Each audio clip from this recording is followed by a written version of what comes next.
The following program is paid for by the ministry partners of the Hour of Power and viewers like you.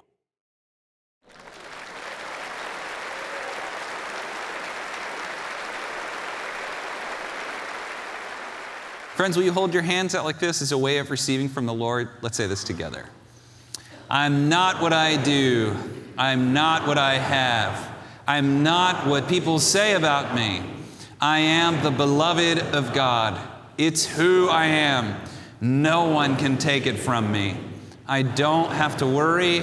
I don't have to hurry. I can trust my friend Jesus and share his love with the world. Thanks. You can be seated. Well, today I'm continuing a series that sounds super boring, that I think hopefully has been really interesting. The series is called Consider the Birds of the Air. It's a direct line from Jesus, and it's looking at how birds, some specific birds in general, are mentioned in the Bible, and they're meant to give us a deeper revelation of God's Word. Well, today we're going to talk about the first bird that is mentioned in the whole Bible, in the book of Genesis, and that is the raven. The raven. Nevermore. You know, I remember the raven. I remember when I was a kid, I was 16 or 17, and I was driving the family's minivan. The way we would keep the door closed is with duct tape, because the handle didn't work, so you tape it down to keep it closed, you untape it to open it. And I remember I was with my dad, and there was this little road that would go, between the main highway into our little neighborhood. And there were always, it was a very pretty road, there were always these ravens, maybe there'd be 6 or 10 or something, and they're always right in the middle of the road, pecking and eating. And when I started driving, I started to notice things like this because I was learning how to drive. Anyway, so we're going down the road, and my dad's just flying down this road, and I go, "Dad, watch out for those birds, you're gonna hit them." And he looks right at me and steps on the gas, like he wants to hit them. And they all, of course, fly off in the last second. But I go, "Dad, you got to be careful. You could have killed those poor birds, those ravens." And he looks at me and he says, "Exactly, ravens." He goes, "You can't hit a raven." I said, "What do you mean you can't hit a raven? This car goes fast." He said, "You cannot hit a raven." And we had this argument back and forth. Eventually, he looks at him and he says, "I'll tell you what. If you ever hit one of these ravens, bring it to me. I'll buy you a car." And I was like, and he's like, "For real, if you can kill one of these ravens, I'll buy you a car." I think my dad, I'm not 100% sure, but I think my dad has some hard feelings towards ravens. We're going to see later this is a common theme in history. Anyway, so I see these ravens, and for years, even into college, it was a game where I would try and hit them and see how close I could get. Never once did I ever get close to hitting a raven. So anyway, it's interesting because ravens really are one of these birds that appear through literature and through history, and it's because they're so smart. They're actually starting to say that ravens may be the most intelligent animal on the planet. They've always thought it was maybe chimpanzees or dolphins, and so zoologists like to make arguments. But one of the biggest arguments for ravens is that they employ logic. They're able to utilize tools. We see that they'll do things like when a raven sees some food that it's going to eat and other ravens are coming, it'll play dead next to the food so that other ravens think there's a predator around and they'll kind of leave.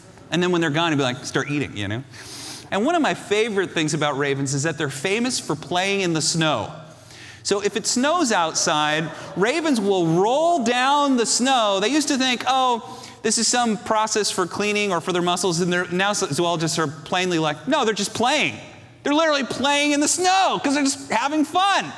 When you read history and culture, people just seem to hate ravens. And one of the things we forget is Jesus' audience, they're outside all the time. They have houses, but they're not insulated and air conditioned the way ours are. Many people are agricultural, or they travel on horseback, and so they live with these birds.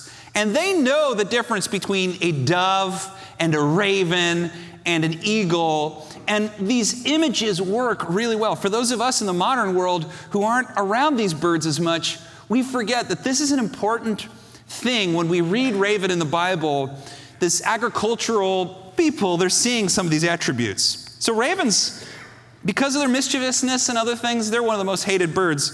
Of course, we can't forget the famous Edgar Allan Poe poem with the raven that helps a young man descend into a slow fall into madness by saying, "Nevermore," over and over. In Greek mythology, they say that the raven was originally a white bird, and he was the pet of Apollo. And Apollo sent a raven to go spy on either his lover or wife, Coronus, to see if she was having an affair. The bird goes and finds that Coronus is having this affair, and then he comes back as a white raven and tells Apollo, "Yeah, sorry, bro, she's cheating on you." And in his wrath, Apollo turns the white bird black, scorches him with fire, and that's how the raven became black. And ever since then in Greek mythology, the raven then becomes a symbol of a bad oracle. That old saying, dark wings, dark news. This idea that the raven brings, something bad with it. It's prophetic. It's Apollo telling us. And this imagery works its way into the Roman Empire. Of course, even in the Hebrew Bible, it says that the raven shall be detestable to you in Leviticus. Now, what God is saying is not that the raven is detestable, but that the raven is detestable to eat. I am too, right? People are detestable to eat. So it doesn't mean it's gross. Did you guys get that? Maybe I didn't catch that. It's detestable in that you're not supposed to eat it. All right, anyway, forget it. So they have this view that ravens are detestable and bad, etc. Okay, but then Jesus uses this raven to say God loves the raven. God provides for the raven. God cares for the raven. How much more is he going to care for you? Okay, that brings us to our passage. Now, I've taught on the Matthew version of this a lot, but we're going to look at Luke because this is where Jesus uses the word raven. It says in Luke chapter 12, verse 22, "Then Jesus said to his disciples, 'Therefore I tell you, do not worry about your life, what you will eat, or about your body, what you will wear. For your life is more than food, and your body is more than clothes. Consider the ravens.'" Everybody say ravens. There it is. When his disciples hear this, there's a boop, boop, boop. He didn't say birds. He didn't say whatever. He said ravens. Consider the ravens. Okay, that means think about it. Meditate on it. Take a second and think about ravens. All of us are like, what does that mean? I'll show you what it means. Okay. Then he unpacks it. "They do not sow or reap. They have no storeroom or barn, yet God feeds them. How much more valuable are you than birds? Who of you by worrying can add a single hour to your life? Since you cannot do this very little thing, why do you worry about the rest? Consider how the wildflowers grow. They do not labor or spin, yet I tell you, not even Solomon," who is considered the wealthiest, richest, coolest guy ever, right? "Not even Solomon in all his splendor was dressed like one of these. If that is how God clothes the grass of the field, which is here today and tomorrow is thrown into the fire, how much more will he clothe you, you of little faith?" He actually says little faiths. It's like a nickname he has for his disciples. Kind of a bad translation there, but anyway. "And do not set your heart on what you will eat or drink. Do not worry about it. For the pagan world runs after all these things." And just say this next part with me. "And your Father knows you need them." Okay, now all of this ties together with this last line. Okay, if you don't hear this last line, then everything that was said before it is not what Jesus meant.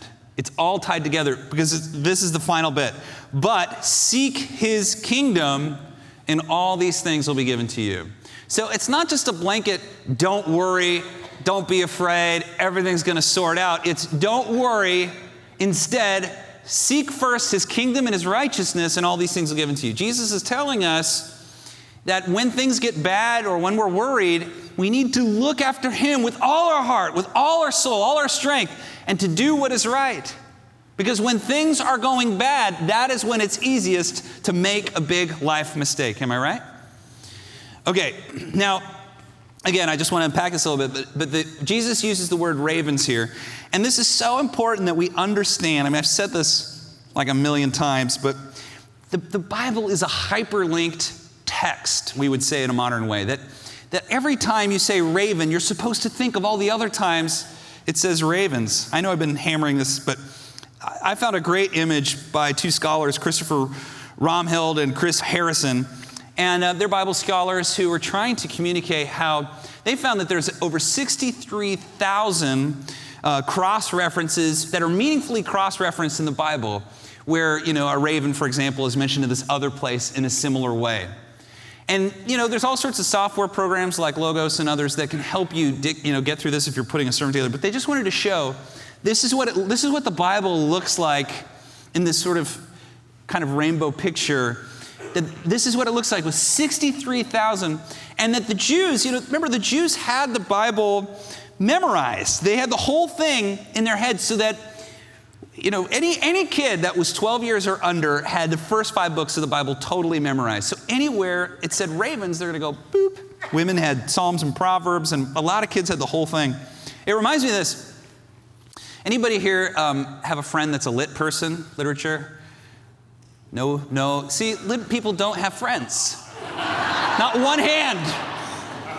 And I'll tell you why they don't have friends. So a lit person, my wife, she got her undergraduate degree in literature at Chapman. And I remember when she was studying there, she invited me to go hear a recording of James Joyce read his famous novel, Ulysses, which is considered by some to be the greatest novel of all time. And there's this like grizzled recording from 1920 something. And we're all sitting there, and all these lit majors have like all of these things in, set in their ways. Like they know all these. So Ulysses is this book that ties together, like on every page, some work of novel, something like this. And they're all strung together in a meaningful way for people who understand, literature from Shakespeare across, right? And I don't understand any of that stuff. I like nonfiction books. I enjoy novels, but, I enjoy stuff like Lord of the Rings and stuff that lit people are kind of like, that's not, So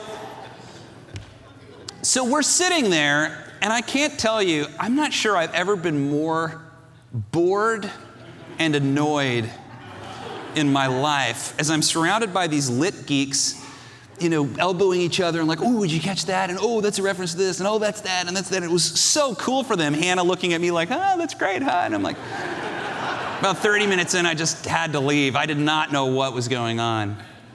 But remember, this is what's happening for the Jews of Jesus' day.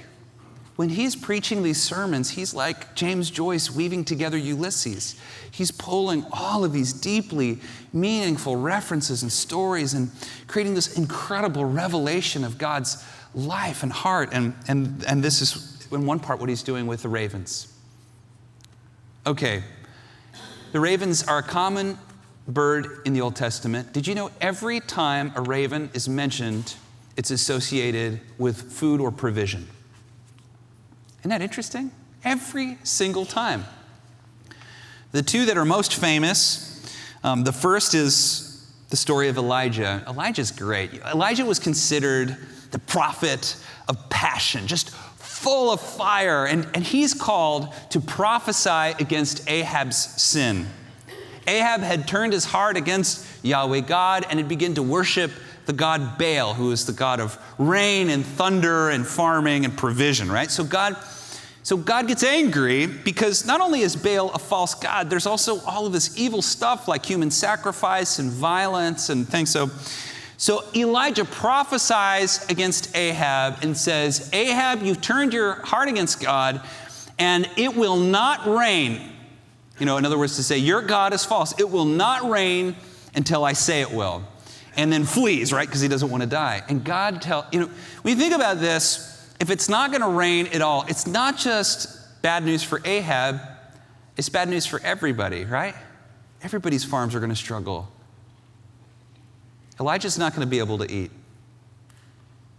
So he runs out into the wilderness to save his life, and God says, I'm going to provide for you with the ravens. And what the ravens begin to do, the Torah tells us, or the Mishnah tells us, that these ravens actually fly into Ahab's private stash.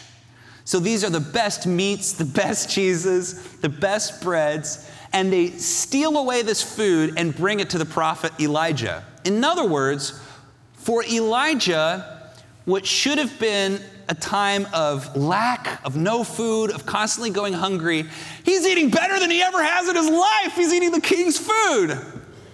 I like to imagine the king's men getting so frustrated with these ravens too, setting traps and and the ravens using little sticks to, anyway, okay. So the point is this, that in the season of lack for the king is the season of abundance for the prophet. Right? You think Ahab, when he hears he's not going to have food, he thinks he's not probably too worried about it because he's got the stash, but God steals away that food to give it to the man of God.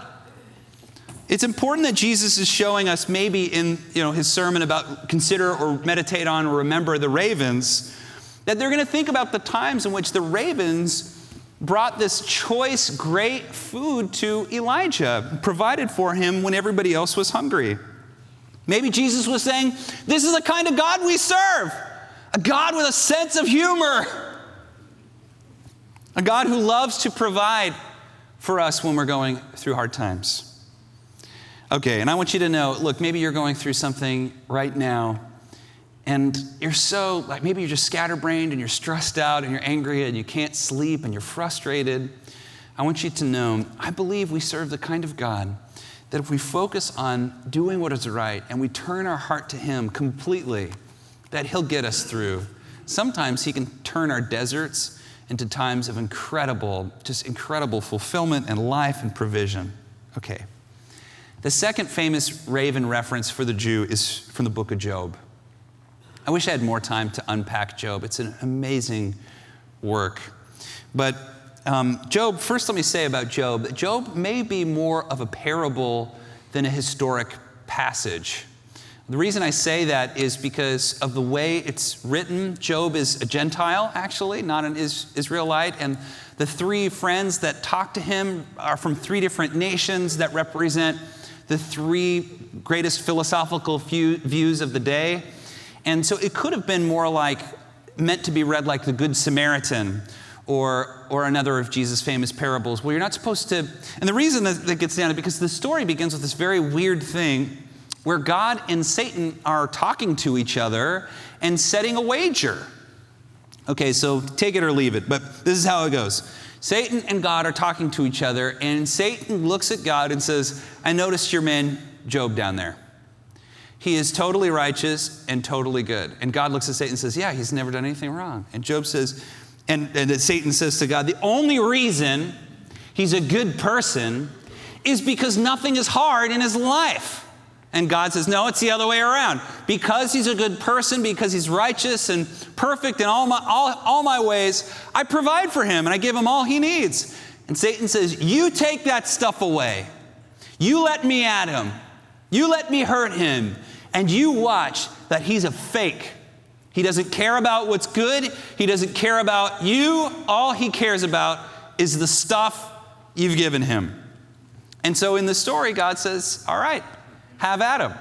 Now, this disagrees from what we know about God. Again, this is why I think it might be a parable. But what you're really supposed to see is Job through this process. So Job, just loses everything. He's a wealthy man, loses his business, gets sick, loses his family. There's this time where he's got boils and he's using clay scraps to sort of get the boils off of his skin. And while he's doing this, his wife famously looks at him and he says, how can you still love God after all this? She says, curse God and die. You ever feel that way? You ever feel like I've done nothing wrong? I've sought after God and I'm going through this. And there's this part of you that wants to curse God and die. Just give up and just quit. Anyway, he continues to go through this horrible time and he has this discussion with his three friends. And the main question, I want you to hear this is so important. The main question Job and others ask over and over and over is, why is this happening? Why is this happening to me? And you want to know something? On purpose, the book of Job never answers the question. Maybe it's not a good question to ask, even though all of us ask it. Why is this happening? Why is this happening? And at the end of the Bible, God speaks to Job, I think in a cloud or something, and begins to speak to him and gives the speech, not about why it's happening, but about how great God is, how much he knows, and how the universe is in a way so much bigger than Job, and how God's purpose is always to move the timeline of the universe towards what is just, good, and right. God begins to talk about all the great things that he can do and effectively saying, Job, just trust me, trust me, trust me, trust me, Job. Trust me through this, trust me through this. Meanwhile, Job is just, at the lowest point ever. And the end of chapter 38, which all these kids would have had memorized, finishes with this line. Who provides for the raven? The raven, you catch it? Who provides for the raven when its young cry out to God and wander about for lack of food? I mean, everybody's going to be thinking this, that when God says, even the raven, who so many people hate, I love the raven and I will provide for him. If I provide for the raven, how much more will I provide for you, Job? And Job famously, when he's going through it, he says, though he slay me, yet I will trust in him. And of course, you probably know that at the end of the story, God doubles everything Job had and restores everything in Job's life. And this is God's way of saying, when you're going through difficult times, don't dwell on the why, dwell on the what. What is the next right thing for me to do? Do that, get through, and you'll have what you need. I think the message of Job is this: when we're going through really tough times like that, like the death of a loved one or a horrible sickness, or we've lost everything, you really have, two positions that you can take. The first is curse God and die, and many of us do that. Or the second is just utter and deliberate, crazy trust in God. Though he slay me, I will trust in him. Maybe you're there now, and I want to tell you, continue to seek first the kingdom and his righteousness, and all these things will be added to you. You will cross the finish line when you need to get there. I remember back at the Crystal Cathedral, we had a statue of Job that was the best statue on the campus, and it had that written on the side. This was for sure the best statue, and people loved it. I think one reason I loved it so much, you may not know this, but they used me as the model for the making of Job. So I really got to meditate on it.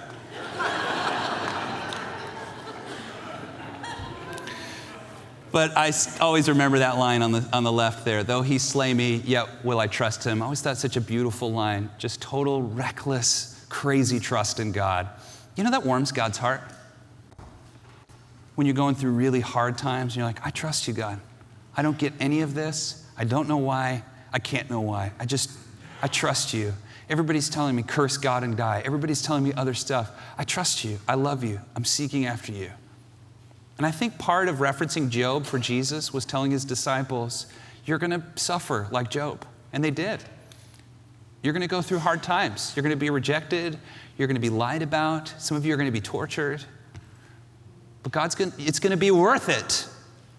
I don't think any of us in this room will have to go through any of those things. But I think that suffering is a part of life. And that part of the message of Job is that we live in an amazing world, but it doesn't protect us from suffering. But we serve the kind of God that can turn around any tragedy and can restore anything that's been lost. Okay, my last thought. I'll wrap it up. My final thought is this. God loves the raven. As much as everybody hates the raven, God really does love the raven and provides for the raven. This says, I just called to say I love you. I think that there is a raven-type personality. Maybe I'm that type of a person. It's the mischievous questioner, challenger of the institution that oftentimes doesn't feel welcome in a religious environment. It's the one who is always pushing. But man, I think the prophets were that way. I think Jesus was that way. I think there's something special to say about the raven, the sort of intellectual who likes to ask questions that really makes the bureaucratic religious person or the bureaucratic political person feel uncomfortable. I like that person. I think God loves that person too. And maybe you felt unwelcome in the past. I want you to know that God does a lot through people like that, and he can do a lot through you. If you're that type of raven person, number one, stay humble. It's easy to become arrogant or self-important when you're like, the raven. And number two, remember to just always do what's right. That even when you're questioning things about faith or philosophies or things like this and you're going deep, still just do what's right. You'll never regret doing what is right. And maybe I'll just finish with this in honor of Dr. King. He said, the time is always right to do what is right. Is that there were a lot of people who knew what was right but didn't have the courage to do it now. And I want to encourage you, in your life, there are going to be times when it's going to be more convenient to do the right thing a little bit later. Just do it now. You'll be glad you did. Now is always the right time to do the right thing. Amen. Prayerfully consider becoming an Eagle partner today with your monthly gift of $50 or one-time gift of $600, and we'll send you this stunning porcelain eagle figurine. This brand new 2020 design was created exclusively for Hour of Power and is our gift to you when you pledge Eagle partnership this year. Never in the 50-year history of this ministry has there been a better time to become an Eagle partner. As a Golden Eagle partner with your gift of $100 a month or a one-time gift of $1,200, we'll include a custom wooden base to display your porcelain eagle. We'll also include the brand new DVD Hour of Power, a journey of possibility, embracing God's beloved. This special compilation celebrates 50 years of Hour of Power and the moments that have shaped and defined our living legacy. Call, write, or go online today to become an Eagle partner. Your support today will enable us to build a firm financial foundation so we can soar to new heights as we move into the bold dreams God has for us. Only through monthly pledges and gifts can we construct a solid framework in which to thrive. You are a vital part of our ever-unfolding legacy, and we need your help so we can embrace the future with confidence. Thank you so much.